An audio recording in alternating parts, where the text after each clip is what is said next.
October, November, December, you see that they have higher values, which means those are the times that there's a lot of money flowing in the system. Of course, this all have implications on currency devaluations, inflation, and all those kind of things. So the October to December effects on the one hand, as against the January to March effect on the other hand, were shown as seasons with high and low volumes of currency in circulation, respectively.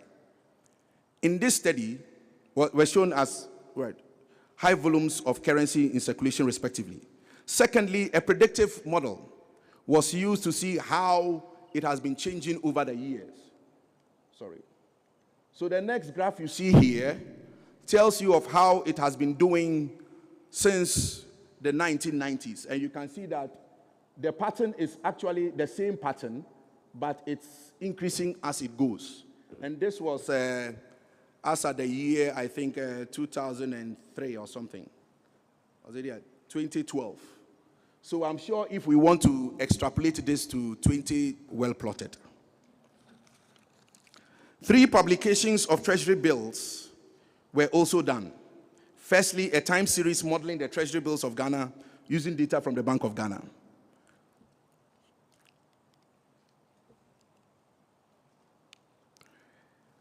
And secondly, the 91-day treasury bill rate was best modeled, was best modeled as an ARIMA 110. This was followed by the calendar anomalies in the treasury bills using regression on periodic dummies.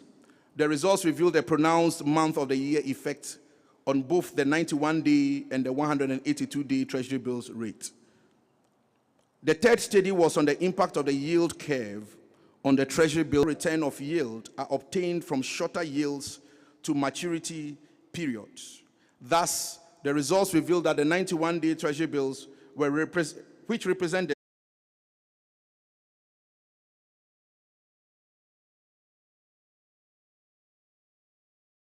on Ghana cedis and the US dollar. Symmetry models revealing persistence of volatility and the non-existence of the leverage effects.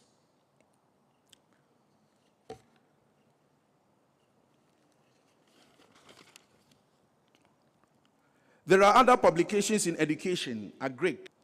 Another of my interests have also been in mathematical statistics with applications.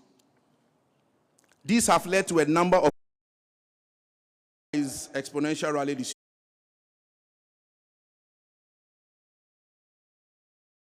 issues in society, and in some cases suggest solutions. A good overview of my works, some of them over the years, can be seen in my books of abstracts.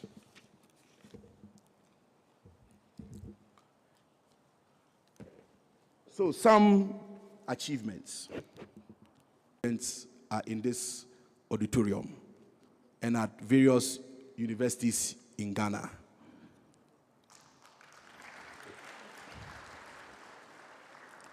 And still counting.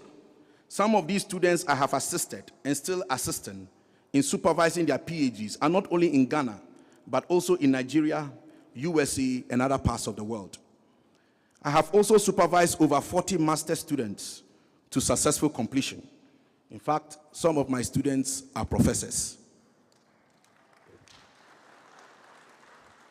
And I have a number of my students who are heads of departments of statistics of the various universities in Ghana. As for first degree, HND, and others, this is basic for any lecturer, and therefore I didn't bother to count. Additionally, beyond my students, I have influenced, mentored, and groomed many other colleagues in other disciplines.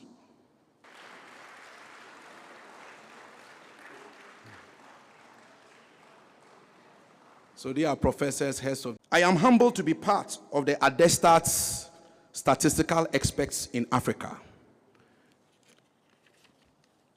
and was part of the team of science, principal of the Navrongo campus of the UDS, and presently the Pro-Vice Chancellor of the CK Tedam University. I have served my university, thank you.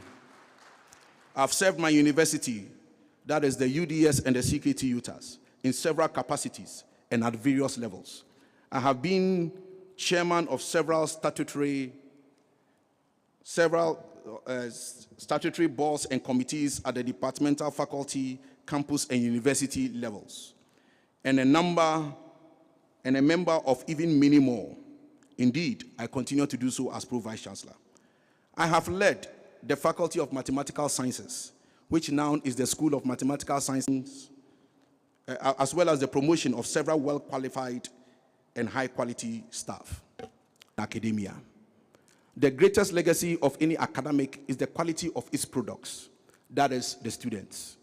The quality of a student is seen in his or her ability to perform, reproduce itself, and or reproduce quality. I have not only produced people who know, I have produced people who produce. But these have not come the price. But these have not come at a cheap price. Indeed, it has been very costly, requiring a lot of hard work, discipline, and focus. The cost includes sleepless nights, sometimes going over 72 hours without sleep, the heavy teaching and supervisory loads, and its attendant pressure, just to help raise the next generation locally and internationally, to rub minds with professional colleagues and seniors, and to collaborate, as well as to demonstrate my national and international recognition and acceptability. Financially, the cost has also been huge, but the rewards have overpaid for the cost. From the years when I used to spend each year not less than $1,000 on books alone, just to keep up with the latest trends in statistics, the self-funding, sometimes full and sometimes part, of some local and international conferences and travels because my university could not afford it. There are several other costs, such as emotional comfort, time, etc. But suffice it to say that the journey has by no means been bad. The next major research I intend to do in the survival and development of a child. The question remains, how significant? A quantification of this impact will give a clear indication of their role and thus the requisite balance in support needed to ensure child survival, as well as the extent to which a nation or community must take conscious and deliberate steps, fathers, and on a lighter note, hopefully give a statistical justification or otherwise of whether Mother's Day should be celebrated more than Father's Day. A study of this kind will not only require the monitoring of the child, but also its parents, consistently at least bringing with, at least discussion with some friends, professionally, and in the use and appreciation of statistics has increased over the years. But its adequate and appropriate use is now a major concern.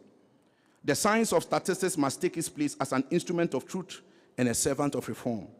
Statistics should be used in a manner that will live the life of the nation less at the mercy of the blind ravages of chances, clueless leaders, or even ignorant politicians and their apparatchiks. Even when we have leaders with good intentions, their good intentions are not enough to develop a nation. As Lord Wilton puts it, intentions are not enough, but must have knowledge of facts as they are and capacity to deduce future trends from these facts. No government could be expected to carry out such a policy without having access to such information as it is needed. It will be difficult, if not complex, to do that. Wilton opined that the success of reconstruction of a country